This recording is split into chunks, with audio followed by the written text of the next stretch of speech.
এই যে ক্যামেরাম্যান,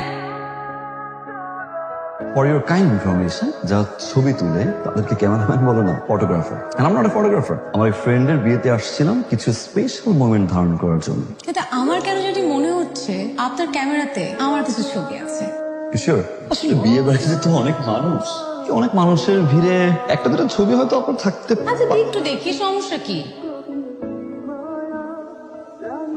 কারো পারমিশন ছাড়া ছবি তোলা প্রাইভেসি ভায়োলেন্স। ওকে, ডিলিট করে দেন। এত সুন্দর করে কপালে টিপ পড়লেন, কষ্ট করে চোখে আবার লেন্সও পড়লেন, দেখে মনে হচ্ছে পার্লার থেকে সেজে এসেছেন। একজন ফটোগ্রাফার যদি ছবি না তুলে খারাপ দেখান।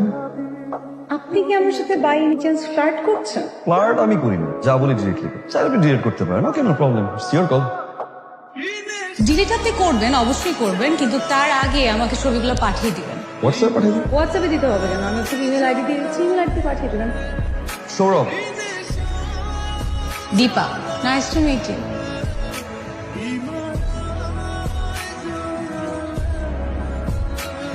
তুমি হেল্প করবে? কি হেল্প মিস্টার ক্যামেরাম্যান? ফটোগ্রাফার। যারা ফটোগ্রাফার তা তো শুধু ছবি তুলেই যায়, নিজের ছবি তো আসলে কেউ তুলে দেয় না। তাই বললাম, পারবেন না? আবার আমার আপনার ছবি তুলে দিতে হবে? বাবা, আরেকবার বাবা বললাম তো ডেফিনেটলি বের করে যাবে। কোনো ছেলে, যে কোনো ছেলে, আই প্রমিস।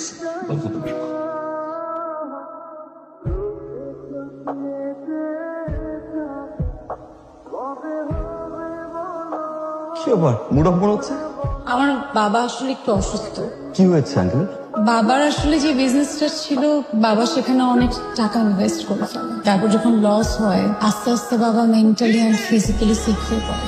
এখনো ওই অবস্থায় আছে। সুস্থ হয়ে যাবে বাবা, আই প্রমিস। দোয়া করে দেবো। সৌরভ নামটা অনেক সুন্দর। সৌরভ নামের অর্থ হচ্ছে ঘ্রাণ, সুন্দর ঘ্রাণ। দীপা নামটাও কিন্তু খারাপ না। দীপা নামের অর্থ হচ্ছে বন্ধুত্ব করা।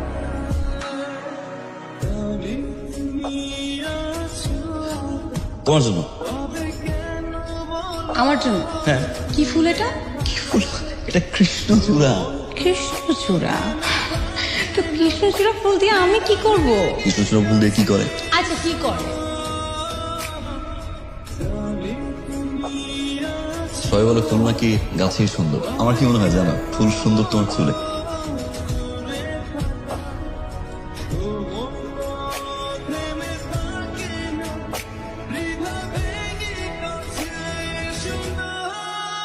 অনেক সুন্দর লাগছে। একটা মেয়ের সাজলে এত সুন্দর লাগে, জীবনে মনে হয় প্রথম দেখা। সাজার কারণে মেয়েরা মাঝে মধ্যে অকারণেই সাজে, তাদের মায়াবতী হতে ভালো লাগে, তাই। তুমি কি মায়া হবে? শুধু আমার মায়া।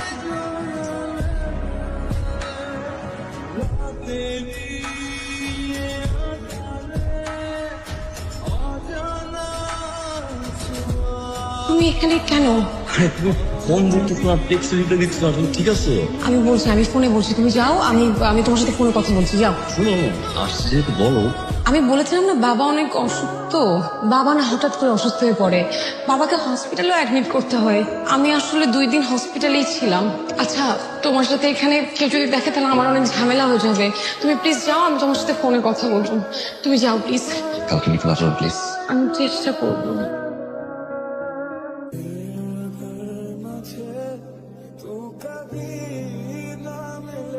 আরে বাহ, আজ আপনি আমার আগে।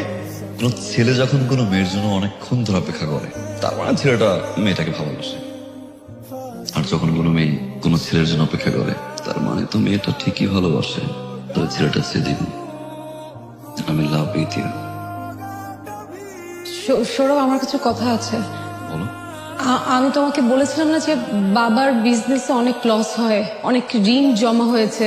শিল্পা, আমি এই কথাগুলো জানি তো। না, আরো কিছু কথা আছে। সবকিছু দেখাশোনা করে বাবার বন্ধু আনিস আঙ্কেল। আমি জানি তো। আরো কিছু কথা আছে, তোমার শুনতে হবে সৌরভ।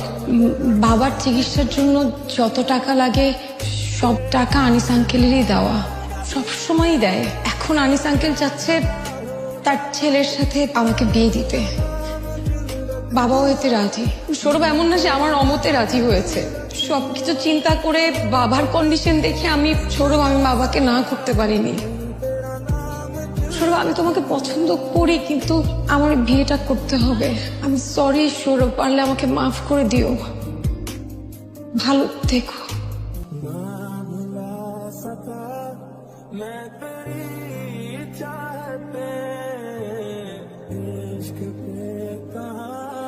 बस किसी का चले खो भी जा